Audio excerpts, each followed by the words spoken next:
Good evening all of you and welcome to today's daily test paper discussion. आज हमने conduct किया था daily practice FK test paper 13 और इस particular video में हम लोग इसी के क्वेश्चंस को डिस्कस करने वाले हैं। तो let's start our today's video.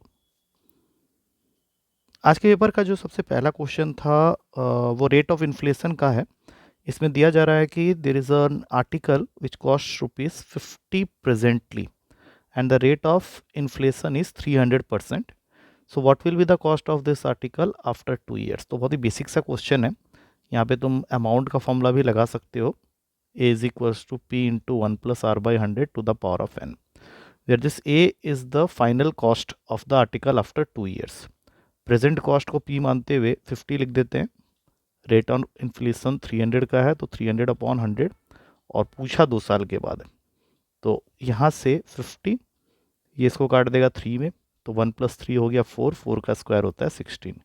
मतलब इसी आर्टिकल की जो प्राइस हो जाएगी, फाइनल प्राइस, वो 800 की हो जाएगी आफ्टर 2 years।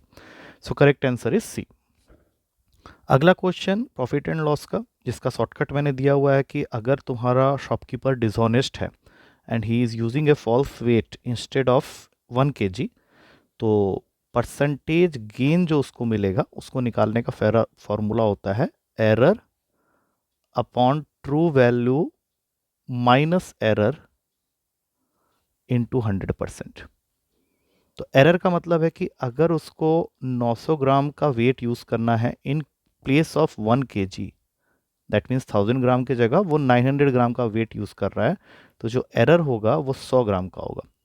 ट्रू वैल्यू की जगह 1000, एरर की जगह फिर से 900 इंटू 100, तो टोटल वैल्यू 1000 माइनस 100, तो ये बन गया 100/900 इंटू 100, 2 जीरो कट गए, यहाँ पे बचा 100/9।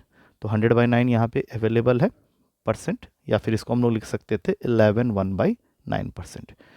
फॉर्मूला याद रखना, percentage gain is equals to error upon true value minus error into 100। तो 900 ग्राम वेट है 1000 ग्राम की जगह, तो एरर 100 का होगा। नेक्स्ट क्वेश्चन है कि man purchased a bullock and a cart for ₹1800 और हमें सीपी ऑफ द बुलक पूछा गया है। तो हम लोग पहले ही लेट कर लेते हैं कि 1800 इन टोटल में से सीपी ऑफ बुलक जो होगा उसको x मान लो, और सीपी ऑफ जो कार्ट है ऑब्वियसली वो हो जाएगा 1800 माइनस x। इसको उसने बेचा है प्रॉफिट ऑफ 20% और इसको उसने बेचा है एट अ प्रॉफिट ऑफ 30%। तो फर्स्ट केस में तुम्हारा जो फॉर्मूला होगा 20% ऑफ x और यहाँ पे 30% ऑफ 1800 माइनस एक्स। अब ऐसा हम लोग क्यों कर रहे हैं, बिकॉज उसका जो नेट टोटल प्रॉफिट है वो 155/6% का है। तो 155/6% ऑफ 1800 टोटल कॉस्ट के ऊपर में।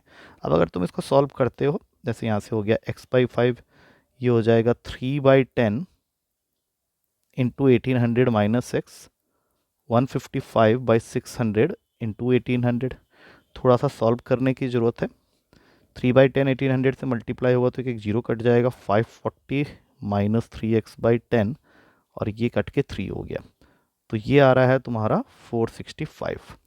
अब 3x/10 को वहाँ भेज दो, माइनस x/5, और 540 में से 465 अगर माइनस करते हो तो ये 75 होता है। अब इसको अगर सॉल्व करते हैं तो x की वैल्यू आ जाएगी 750। दैट मीन्स जो सीपी ऑफ द बुलक है वो b है, दैट इज 750 रुपीज़। अगला क्वेश्चन है, there were 35 students in a hostel, if the number of students increased by 7, then the expenditure on food increases by ₹42 per day, while the average expenditure of students is reduced by 1। तो तुम्हें बताना है what was the initial expenditure on food per day. तो देखो यहाँ पे 3 चीज़ें घूम रही हैं।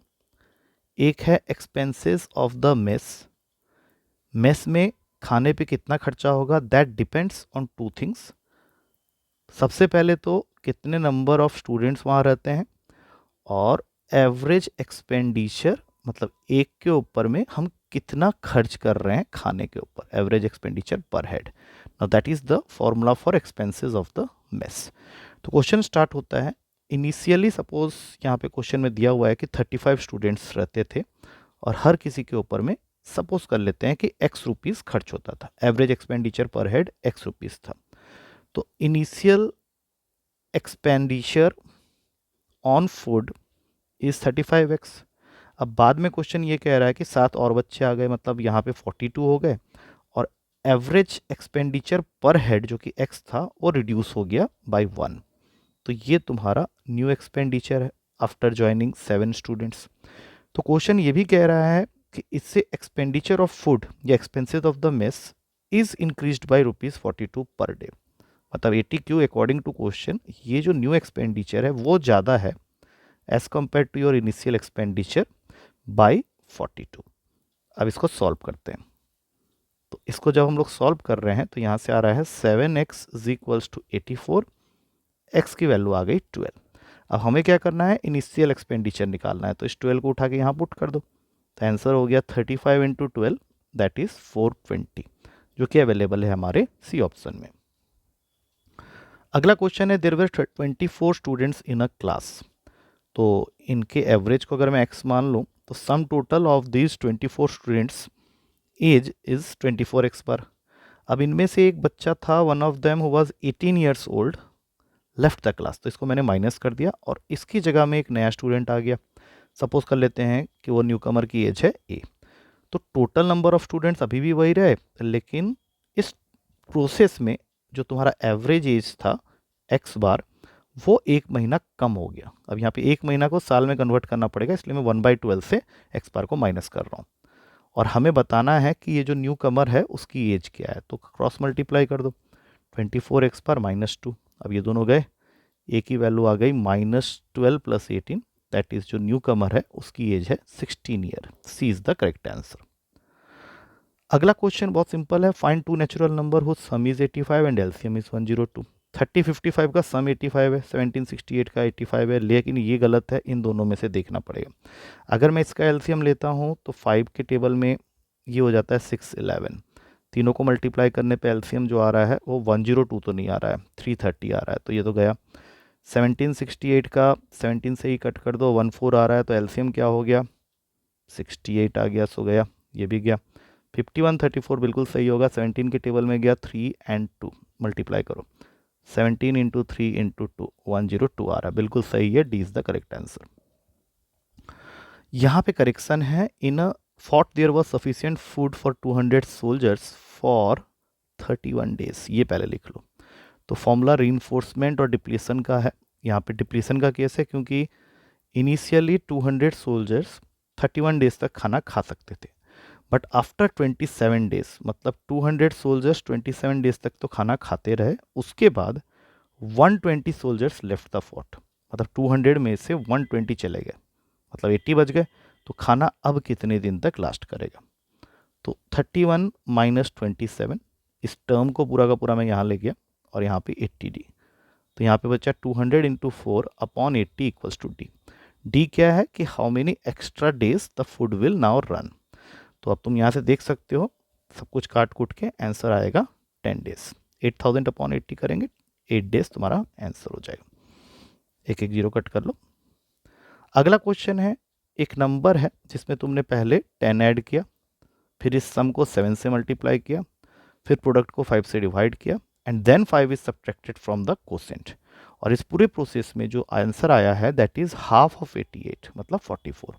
तो हमें नंबर तक पहुंचना है, सिंपल सा क्वेश्चन है। एलसीएम ले लिया, 7x + 15 इज इक्वल्स टू 220, तो यहाँ से 7x की वैल्यू आ गई 205। x को सॉल्व करके देख लेना, ये वैल्यू तुम्हारी जो आएगी ये बन रहा है तुम्हारा x + 10 इंटू 7/5 - 25, ये ठीक है, 15 हो गया, 44 इंटू 5 220 आ रहा है, 220 - 15 205, तो ये बन रहा है हमारा 25 के आसपास बन रहा है। शायद कुछ क्वेश्चन में प्रॉब्लम लग रही है, वैसे आंसर 25 के ही आसपास है, 25 ही होना चाहिए। अगला क्वेश्चन है कि 19 persons went to a hotel for a combined dinner, ठीक है, 13 of them spent ₹79 each, and the rest बच गए, मतलब 6, they spent ₹4 more than average expenditure of all the 19। मतलब इस क्वेश्चन में एवरेज एक्सपेंडिचर ऑफ ऑल 19 को मैंने अभी फ़िलहाल लेट कर लिया है x बार, तो टोटल सम जो होगा 19 x बार के इक्वल होगा। अब 13 इंटू 79 सबसे पहले करेंगे और इसको सॉल्व करेंगे तो x बार की वैल्यू आ जाएगी 80.25। बट हमें क्वेश्चन है कि what was the total money spent by all of them. तो total money spent by all 19 of them will be equals to 19 x bar. तो 19 पहले से ही है, x बार की जगह ये 80.25 लिख दो, तो आंसर हो जाता है 1536, जो कि यहाँ है ही नहीं, तो D is the correct answer, none of this. आखिरी क्वेश्चन है, two typist of varying skill can do a typing job in 6 minutes. तो सपोज कर लेते हैं कि फर्स्ट टाइपिस्ट पूरा टाइपिंग कर लेता है x मिनट्स में और सेकेंड टाइपिस्ट पूरा टाइपिंग कर लेता है y मिनट्स में। तो अगर हम लोग इनके 1 मिनट की टाइपिंग देखें तो 1/x प्लस 1/y मिला के 1/6 करेंगे। अब हुआ क्या है कि if the first typist typed alone for 4 minutes and then the second typist typed alone for 6 minutes, then they would be left with 1/5 of the whole work. मतलब उन्होंने कंप्लीट कर लिया होगा 4/5 ऑफ द वर्क। अब obvious सी बात है कि सेकेंड वाला टाइपिस्ट स्लो है, तो क्वेश्चन यही है कि how many minutes would it take the slower typist to complete the typing work alone. मतलब हमें y की वैल्यू निकालनी है। तो यहाँ से तुम एक काम कर सकते हो, 1/x को a और 1/y को b लेट करके दो इक्वेशन बना लो।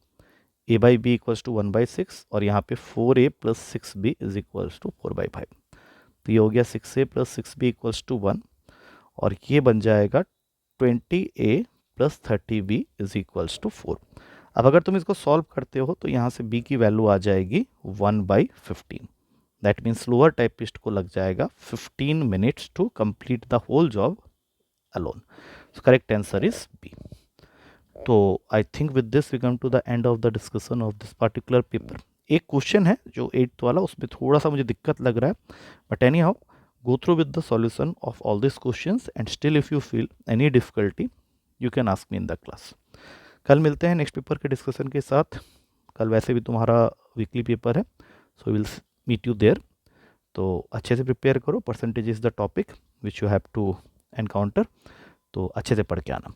Take care and thank you to all of you.